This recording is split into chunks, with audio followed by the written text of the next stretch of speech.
તેનો ઉપદેશ શ્રી મહાપ્રભુએ આ ગ્રંથમાં આપ્યો છે.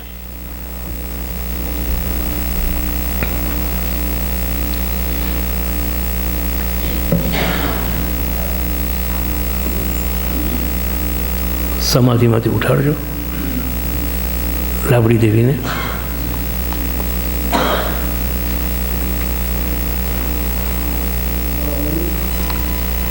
સમાધિને માટે પાછળ થઈ ગયા છે.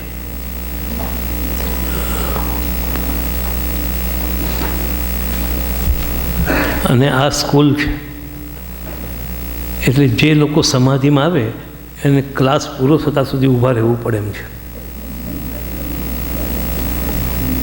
એટલું ધ્યાન રાખજો.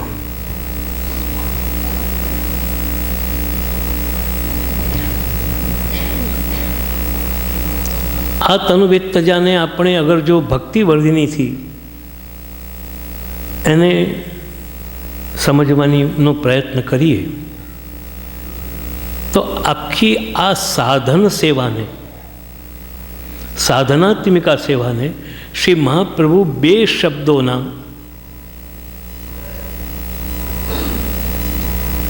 વચમાં એને લઈ લે છે. અને એ બે શબ્દો કયા છે? તો સૌથી પહેલા શ્લોકમાં બીજ ભાવે દૃઢે તો સ્યાત ત્યાગાત શ્રવણ કીર્તનાથ, એમાં શ્રી મહાપ્રભુએ પહેલો શબ્દ વાપર્યો બીજ ભાવ. બીજ ભાવ. અને એ બીજ ભાવને આગળ વૃદ્ધિ આખી એની સમજાવી અને તેનું સમાપન કરતાં એક બીજો શબ્દ વાપર્યો બીજમ તદુચ્યતે શાસ્ત્રે દૃઢમ જન્નાપી નશ્યતિ. આ શ્લોકની અંદર એમણે બીજો શબ્દ વાપર્યો દ્રઢ બીજ ભાવ. દ્રઢ બીજ. બીજ ભાવ અને દ્રઢ બીજ ભાવ, આ બે શબ્દના વચમાં આખી સાધનાત્મિકા સેવા શ્રી મહાપ્રભુએ સાંકળી લીધી. અને એનો અર્થ એ થયો કે આ સાધનાત્મિકા સેવા એનો આરંભ બીજ ભાવથી થાય છે અને તેની પરિસમાપ્તિ દ્રઢ બીજ ભાવની અંદર થાય છે.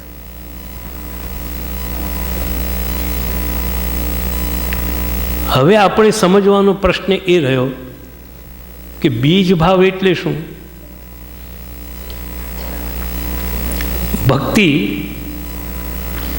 એ બે ભાગની, બેની વચમાં આવી ગઈ. આપણી જે સાધનાત્મિકા ભક્તિ છે, સાધનરૂપા ભક્તિ છે, એ બીજ ભાવ અને દ્રઢ બીજ આ બેના વચમાં આવી ગઈ. એટલે એનું છેલ્લું સ્વરૂપ એ દ્રઢ બીજ છે, એનું આરંભનું સ્વરૂપ એ બીજ ભાવ છે. અને આને સમજવામાં આપણો ભક્તિનો પણ અર્થ શું છે એ પણ સ્પષ્ટ થઈ જાય છે. ત્યારે બીજ ભાવને જ્યારે આપણે વિચારવા જઈએ ત્યારે સૌથી પહેલાં ભાવ શબ્દ વિચારવાનો રહે છે કે ભાવ એટલે શું. તમને સૌરાષ્ટ્રના વૈષ્ણવોને, મુંબઈ, વડોદરા, અમદાવાદ, ચેન્નઈના લોકોને નહીં, પણ સૌરાષ્ટ્રમાં નિવાસ કરતા નિવાસી વૈષ્ણવોને એક પ્રશ્ન પૂછું કે ભાવ એટલે શું? કારણ કે સૌરાષ્ટ્રમાં બહુ ભાવ છે, ખરું કે નહીં? ભાવ એટલે શું? બોલો એકાદ જણ જવાબ આપો, મને આનંદ થશે. હા,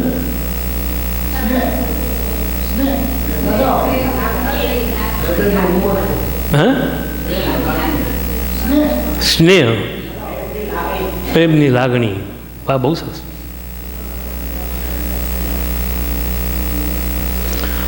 ભાવ એટલે પ્રેમની લાગણી, ભાવ એટલે સ્નેહ. બોલો બીજું કંઈ? હવે તમે બધા અમને લોકોને રોજ બરોજ લગભગ 99% વૈષ્ણવોનો એક પ્રશ્ન તો હોય જ છે, અને તે કયો? દરેક વલ્લભકુળ પાસે તમે એક સવાલ તો પૂછો જ છો, અને તે સવાલ કયો છે, પ્રશ્ન કયો છે? જે આનો શું ભાવ છે કે નહીં? જે આનો શું ભાવ? લાડુનો શું ભાવ? મઠડીનો શું ભાવ? રાયતાનો શું ભાવ? આપણે ભાવની અંદર જો મને કહેવા દો અને કોઈ ખોટું ન લગાડો તો મારવાડ મનસૂબે ડૂબી, મારવાડ મનસૂબે ડૂબી, દક્ષિણ ડૂબી દાને છે. એ જેમ આખી કહેવત છે ને, ખાનદેશ ખુર્દે સે ડૂબી, પૂરબ ડૂબી ગાને से, और सौराष्ट्र डूबी મારાથી ન બોલાય.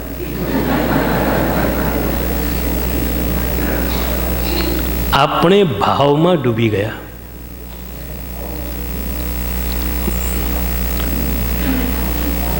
ત્યારે ભાવ શબ્દને પુષ્ટિ માર્ગમાં જે વારે ઘડીએ જે ભાવ શબ્દ આવે છે, જેને શ્રી મહાપ્રભુ પોતાના સિદ્ધાંતમાં ભાવો ભાવનયા સિદ્ધ સાધનમ નાન્ય દિશ્યતે, આ સંપ્રદાયનું મુખ્ય સાધન એ ભાવ અને ભાવનું ભાવન છે. એ ભાવ એટલે શું? ત્યારે ભાવ શબ્દને અગર જો વ્યાકરણ શાસ્ત્રથી સમજવાનો પ્રયત્ન કરીએ તો ભૂ ધાતુ એમાં વપરાયેલો છે. તમને વૈષ્ણવને એક વાત કહી દઉં કે થોડું વ્યાકરણ આવે તો સાંભળી લેજો, કારણ કે તમે બધા વચનામૃત, અધરામૃત, ચરણામૃતથી એટલા બધા આપ્લાવિત થઈ ગયા છો, તેની અંદર આ વ્યાકરણની હાર્ડનેસ આપણને કદાચ પ્રિય ન લાગે.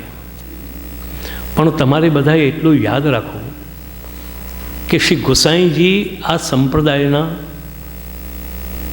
પરમ નિષ્ણાત સેવા રસિક અને સેવા ચતુર હતા. એમણે આ સંપ્રદાયની પ્રણાલિકામાં એક સુંદર વાત જડી દીધી સેવામાં. કઈ વાત જડી? કે જન્માષ્ટમીએ, અન્નકૂટે, મહાપ્રભુજીના ઉત્સવે, વિવિધ મોટા મોટા ઉત્સવોએ, રાધાષ્ટમીએ, પાટોત્સવે ટોપલાના ટોપલા મીઠાઈઓ આવે ઠાકોરજીની સામે ભોગમાં.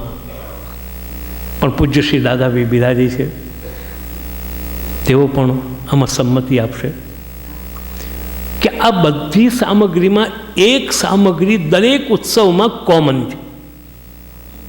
એ કઈ? જલેબી, બુંદી, મઠડી, મોહનથાળ, મન મનોહર, ઘેવર, બાવર, તવાપુરી, હજી તો કેટલી જાય, મોઢામાં પાણી આવી જાય, વધારે નહીં બોલું. પણ એમાં દરેક ઉત્સવમાં શ્રી ગોસાઈજીએ એક સામગ્રીને અનિવાર્ય મૂકી છે, અને તે સામગ્રી આવે છે સખડીમાં, અનસખડીમાં નહીં. અને તે કઈ? હા, નહીં નહીં નહીં નહીં, એ સામગ્રીનું નામ છે કચરિયા. કચરિયા, કાચરી, કોઠિંબાની કાચરી, સુકવણી, ભીંડાની, ગવારફળીની વગેરે વગેરે. પછી પેલા એના છિલકાની, સખરટેટીના, એની સુકવણી અને કાચરી દરેક ઉત્સવમાં ભોગમાં આવે છે. કેમ? કે આ મિષ્ટાન્નને પચાવવા માટે અને આ મિષ્ટાનને પચાવવા માટે જે રસગ્રંથિઓમાંથી જે રસ ઉત્પન્ન કરવો જોઈએ તે કામ આ કાચરી કરે છે.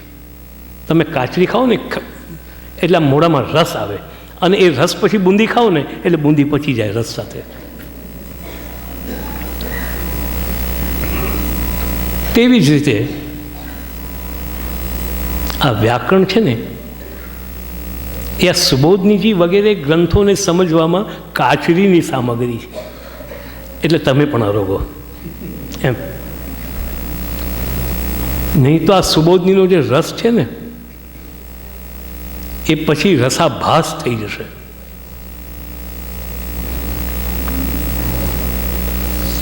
ત્યારે ભૂ ધાતુથી ભાવ શબ્દ બનેલો છે, અને ભૂ ધાતુના બે અર્થો વ્યાકરણ શાસ્ત્રમાં આપેલા છે, ભૂ સત્તાયામ અને ભૂ ભાવે.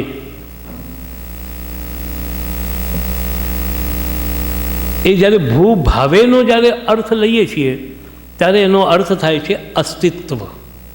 એક અર્થ ભાવ એટલે અસ્તિત્વ. જે અસ્તિત્વના અર્થને ગીતામાં ના સતો વિદ્યતે ભાવો, એક છોકરાએ મેં એને અર્થ પૂછ્યો કે ભાઈ તો આનો અર્થ કે, તો કે નાશતો વિદ્યતે ભાવ, અમને તો નાસ્તાનો ભાવ છે.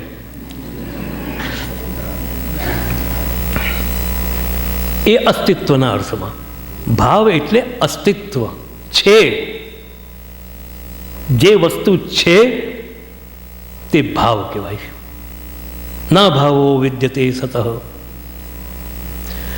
તે પછી બીજો અર્થ છે ઘટિત થવું.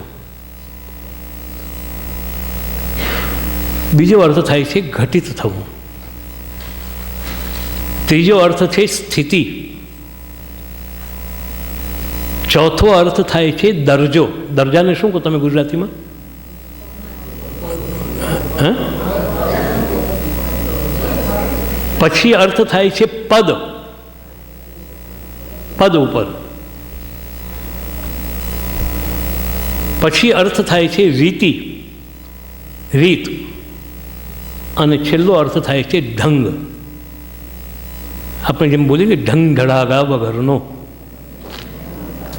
એ ઢંગ એ પણ ભાવનો અર્થ છે.